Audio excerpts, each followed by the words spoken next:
So today we're going to look at pharmaceuticals, and the pharmaceutical market is very, very big, both in terms of its scope, but also in its discussion when you talk about healthcare, health economics in general. So just a broad overview, about 80% of all U.S. adults use some form of medication. Right? And that can be anything from insulin, Tylenol, Advil, cough medicine, all the way to vitamins or pain patches, foot cream. Okay? So these are all examples of medication. Now, 50% of all medication is prescribed. Okay? And that's when the doctor goes, says you need it, and you need actual permission, you need a written prescription in order to get the medication. And on average, 12 prescriptions are filled per year per person, per U.S. adult. Now, that might seem high. You might think, well, wait a second, 12 a year, that's, I don't know. I don't hardly know anybody that does 12 a year. Now, keep in mind that this is an average, all right? It's not the median. And so what happens is, especially as you get older, older individuals in particular tend to fill more than 12 a year, much more than 12. Same with people who have types of chronic illness or pain, so forth. And so what happens is you have a select amount of the population who has a large amount filled, while as the rest have very few filled. But on average, it's about 12 a year. Now, when you look at spending, there's about $325 billion spent on prescription medication and $59 billion on non-prescription. Okay. Now that makes up about 12% of all medical care. Now, if we go back here, I talked about how the 50% of all medication was prescribed, but you can see it's about a 5.5 to 1 ratio between spending on prescription versus spending on non-prescription. So clearly there is a dramatically higher amount on average of a prescription medication versus non-prescription. And a lot of that has to do when you talk about patents, where the company that makes the drug, they are given permission to be the only one to sell it or produce that type. And so they are able to charge higher prices for it. And another reason why is that with prescription medication, it tends to be more at a need. And because of that, people are willing to pay more for that. Now, a third reason why the average cost is higher for prescription is that with prescriptions, a lot of times it's covered by insurance. And we talked about with moral hazard and with price discrimination. Basically what happens is because you are paying only a part of the overall cost, they're able to charge more. Whereas non-prescription, for the most part, insurance won't cover most of it. So people are more price sensitive to it, so they charge less. Okay. The cost structure. Cost structure of pharmaceuticals is very different from other industries and other parts of healthcare in general. There's very high fixed costs and a lot of money is spent on research and development, marketing, so forth. Whereas a lot of other medicine is just, it's out there. They don't need to market. They don't need to work on getting patients coming in because a lot of it is out of necessity. Whereas with medication, a lot of time, pharmaceuticals, people have choices in some cases. Now, it's also a very, very profitable portion of healthcare and the economy as a whole, but there's a lot of regulation.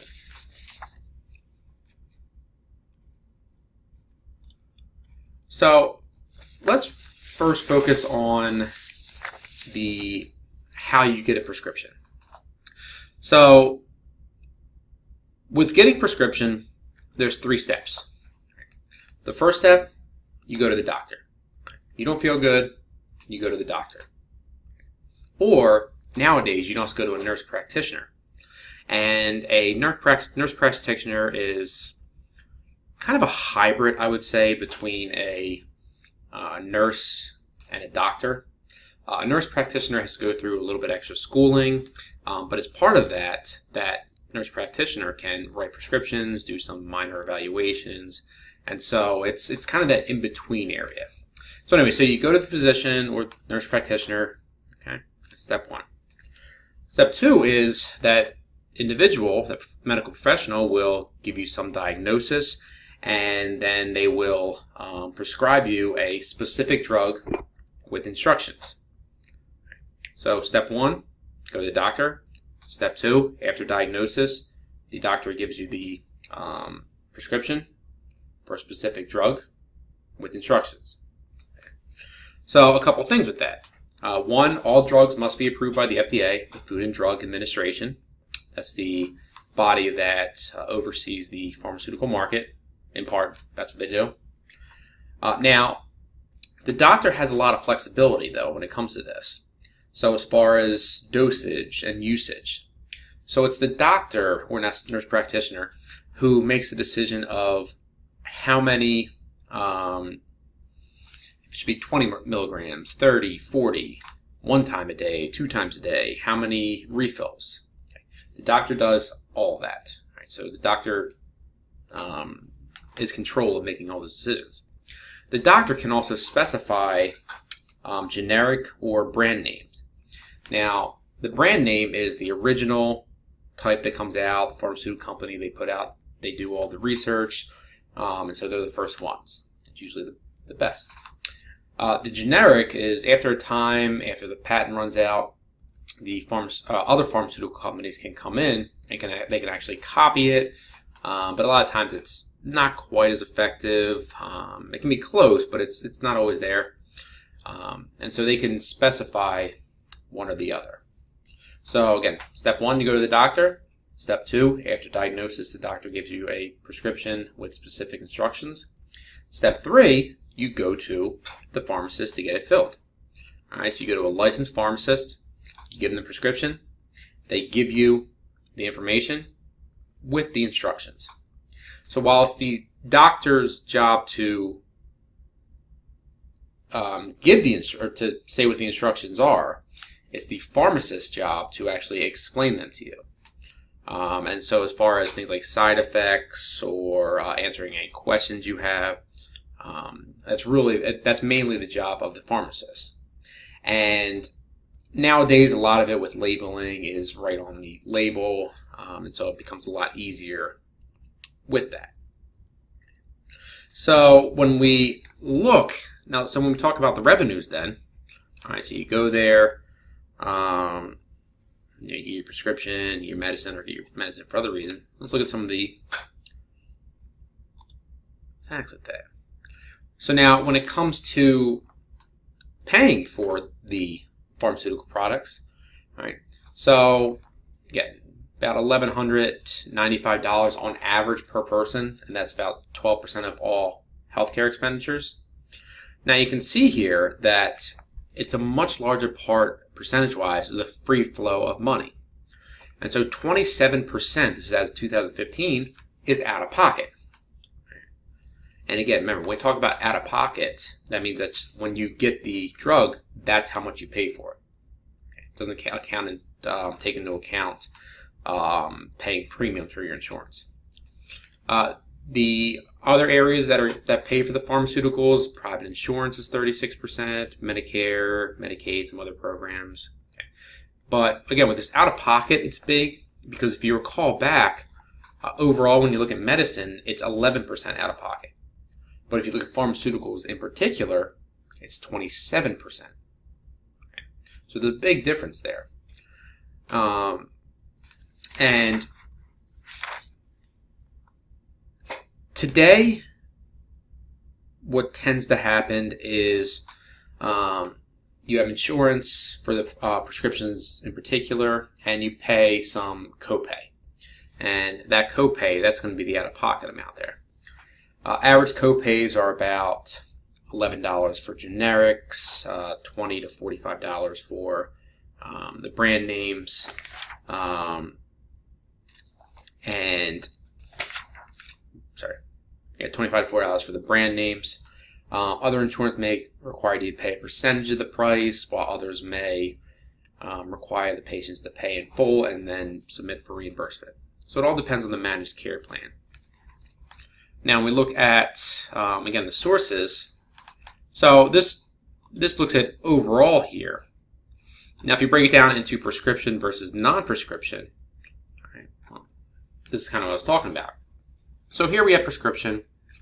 All right, so again, overall, 27% out of pocket. But prescription is only 14%. Whereas private insurance, Medicare, and Medicaid make up a large amount in the rest. Now, for non-prescription, 96% is out of pocket, and the other 4% is Medicare. So you can see with non-prescription, you're paying a much higher percent out of pocket, and more in some out of pocket is going towards prescription, or sorry, for non-prescription than prescription. So you can see those differences within there. So another thing to talk about is pharmacy benefit managers, right? PBMs, pharmacy benefit managers. These are groups that are needed because of the complexity when it comes to the claims of pharmaceuticals. These groups, individuals, they're subcontractors that are used by insurance companies.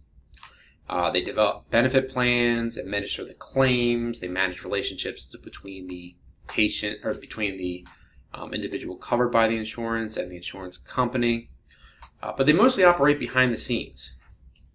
And for the most part, if you've never had to call the insurance company about a pharmaceutical, you may not even know that there is or is not a pharmacy benefit manager operating with that company. So, for example, I had an issue with getting a prescription filled once, and so I called my pharmaceutical company, Blue Cross, and they said, call these people. I said, who are they? And that was the pharmacy benefit manager, PBM plan. And so when you have an issue, you go to them. Now, they don't have any control over prescribing behavior, but they can influence patient behavior through costs. So they can manage the cost, and in doing so have patients go one way or the other.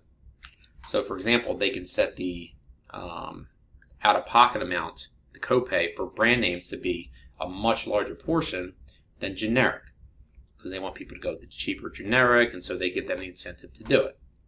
So these individuals are very important, and they do try to keep costs low to the best of their ability. Something else to note here is pharmaceuticals in the hospital. So when you're in the hospital, that process that I talked about of going to the doctor, after diagnosis, the doctor gives you a prescription, then you take it to the pharmacist to get filled. Well, 2 of those 3 can be done in the hospital, but not necessarily the 3rd. So if you're in the hospital for overnight, if you're an inpatient, you need medicine. Right?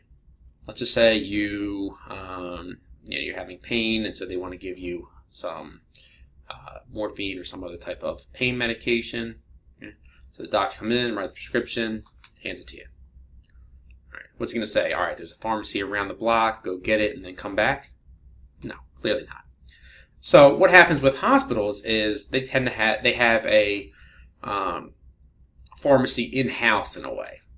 And so the prescription gets filled by the hospital and then given to the patient by the nurses, and it gets noted in their charts. And the payment depends on how the payment structure is within the hospital. Okay. So the one benefit of that is because hospitals tend to use large quantities of different pharmaceuticals, they can negotiate more with the insurance companies to get lower costs because of that higher amount. And with that, they can really work towards either trying to lower costs or save costs in whatever manner they can. So that's how it works with hospitals. But in general, this is the cost structure when it comes to, or the payment structure when it comes to pharmaceuticals.